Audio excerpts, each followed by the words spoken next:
जय श्रीकृष्ण दोस्तांनो. आपण भगवद्गीता संपूर्ण मराठी अर्थसहित यामध्ये आपला पहिला अध्याय संपला आणि आज आपण दुसऱ्या अध्यायाला सुरुवात करत आहोत. हा दुसरा अध्याय सांख्ययोग नावाचा असून याच्यामध्ये 72 श्लोक आहेत. ओम श्री परमात्मने नमः. ओम जय श्रीकृष्ण. संजय उवाच.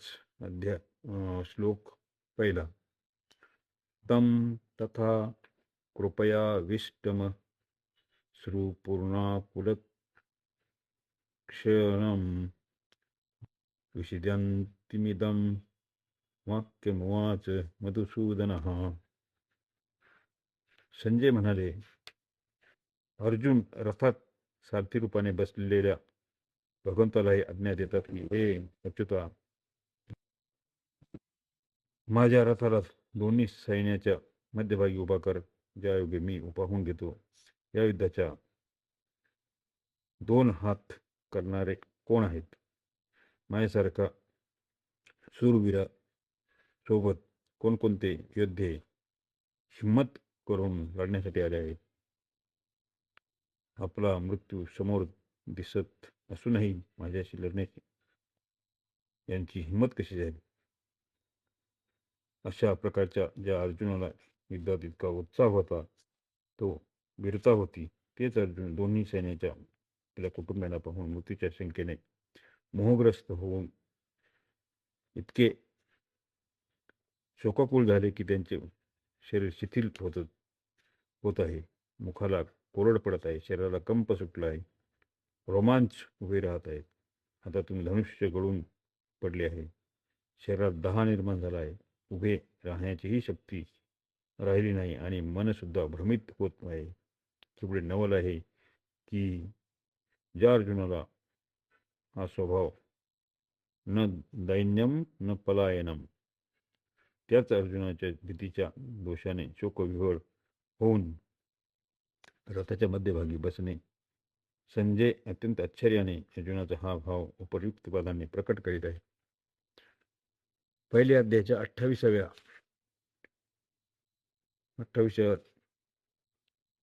श्लोकात सुद्धा संजयाने अर्जुनासाठी कृपया परविष्टाः पदाचा उपयोग केला आहे. अनुपूर्णाकुलक्षेणम, अर्जुनासारख्या महान शूरवीराच्या अंतःकरणात सुद्धा कौटुंबिक मोहाने घर केले.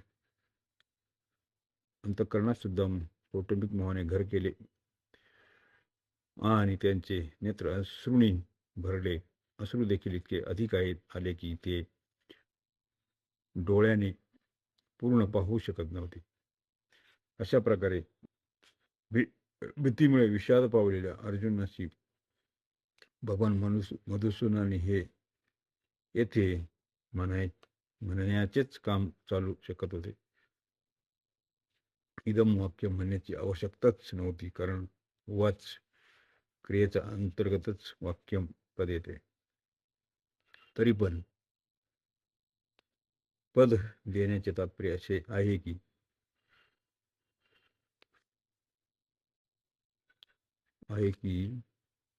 भगवंताचे हे वचन आणि वाणी फार विलक्षण आहे. अर्जुनाच्या ठिकाणी धर्माचा बहाणा करून कर्तव्याचा त्याग करण्याचा दोष निर्माण झाला होता. त्यावर भगवंतांनी सरळ आघात करणारी वाणी आहे. भगवंताची सरळ वाणी आघात करणारी आहे. अर्जुनाचा युद्धापासून उपरम होण्याचा जो निर्णय होता, तो खळबळ उडवून देणारी, अर्जुनास आपल्या दोषाचे ज्ञान करून आपल्या कल्याणाविषयी जिज्ञासा जागृत करणारी आहे. हा गंभीर अर्थ असलेल्या वाणीच्या प्रभावानेच अर्जुन भगवंताचे शिष्यत्व ग्रहण करून भगवंताला शरण जातात. संजयाद्वारे मधुसूदन हे पद योजनेचे तात्पर्य असे आहे की भगवान श्रीकृष्ण मधु नावाच्या दैत्याला मारणारे, अर्थात दुष्ट स्वभाव असणाऱ्या संहार करणारे आहेत. म्हणून ते दुष्ट स्वभाव असलेल्या दुर्योधनादिकांचा नाश करण्यावाचून करविले वाचून राहणार नाहीत. श्लोक 2. श्री भगवान उवाच कुत्सवा कश्मलं मिदं विषये समुपस्थितम् अनार्य जुष्टम स्वर्गमकीर्ती करमर्जुन. हे संबोधन देण्याचे तात्पर्य असे आहे की तू स्वच्छ निर्मळ अंतःकरणाचा आहेस, म्हणून तुझा स्वभाव कलुषता अनेक अनावश्यक भीती उत्पन्न होणे ही विपरीत गोष्ट आहे. मग ही तुझ्यात कशी आली? भगवान श्रीकृष्ण अर्जुनांना आश्चर्याने म्हणतात की अशा युद्धप्रसंगी तुझ्यात शूरवीरता उत्साह यावायला पाहिजे होता, परंतु अशा प्रसंगी तुझ्यात ही भीती कुठून आली? आश्चर्य दोन प्रकारचे असते, एक आपण न जाणल्यामुळे होणारे आणि दुसरे एखाद्याच्या भावनेला चेतविण्यासाठी. भगवंताचे या ठिकाणी जे आश्चर्य बोलणे आहे ते केवळ अर्जुनाला उत्तेजित करण्यासाठीच आहे, जेणेकरून अर्जुनाचे लक्ष आपल्या कर्तव्यावर जावे. हे म्हणण्याचे तात्पर्य असे आहे की मुळात हा भीतीरूपी दोष तुझ्यात नाही, हा तर आगंतुक दोष आहे, तो जो सर्व काळ राहणार नाही. म्हणण्याचे समुपस्थितम म्हणण्याचे तात्पर्य हे आहे की ही भीती केवळ तुझ्या भावनेच आणि वाचनातच राहिली असून तुझ्या क्रियेमध्ये सुद्धा आली आहे.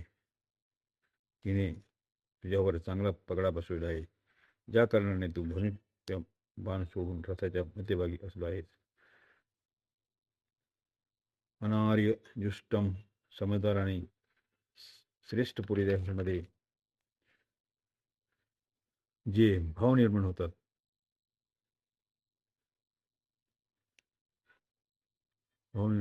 ते आपल्या कल्याणाच्या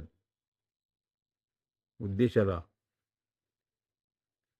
अनुसरून होतात. म्हणून श्लोकाच्या उत्तरार्धात भगवंतांनी सर्व प्रथम उपयुक्त पद देऊन तुझ्यात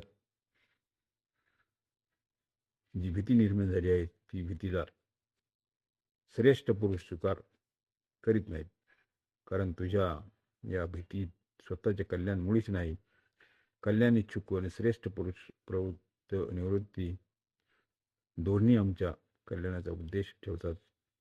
त्याच्यात स्वतःच्या कर्तव्याविषयी भीती निर्माण होत नाही. परिस्थितीनुसार त्यांना जे समोर येते त्याला कल्याणप्राप्तीच्या उद्देशाने उत्साहाने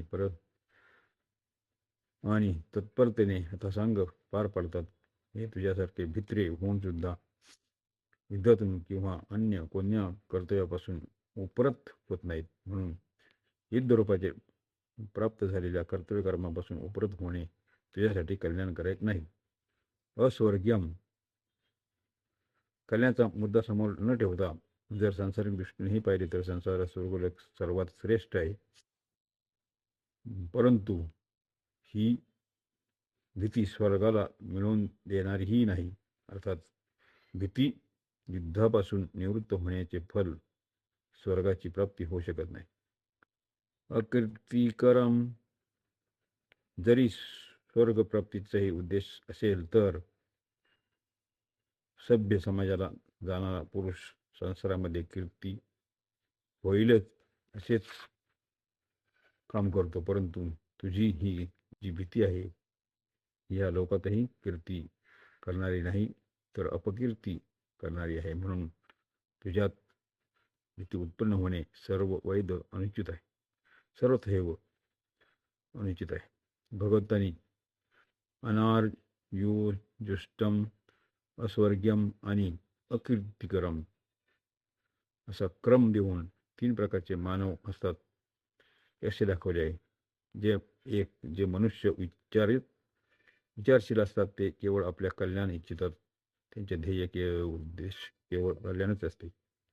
जे पुण्यात्मा मनुष्य असतात ते शुभ कर्माद्वारा स्वर्गाची इच्छा प्राप्त करतात. ते स्वर्गालाच श्रेष्ठ समजून त्याच्या प्राप्तीचा उद्देश ठेवतात. जे साधारण मनुष्य असतात ते संसाराला आदर ठेवतात आणि संसारात आपली कीर्ती व्हावी अशी त्यांची इच्छा ठेवतात.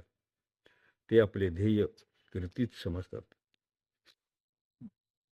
उपर्युक्त तिन्ही पदे देऊन भगवान अर्जुनाला सावधान करतात की तुझा जो युद्ध न करण्याचा निश्चय आहे तो विचारशील आणि पुण्य मनुष्यांच्या ध्येयाप्रमाणे कल्याण आणि स्वर्गास प्राप्त करविणार नाही. तसेच साधारण मनुष्याच्या ध्येयप्राप्तीप्रमाणे कीर्तीही प्राप्त करून देणार नाही.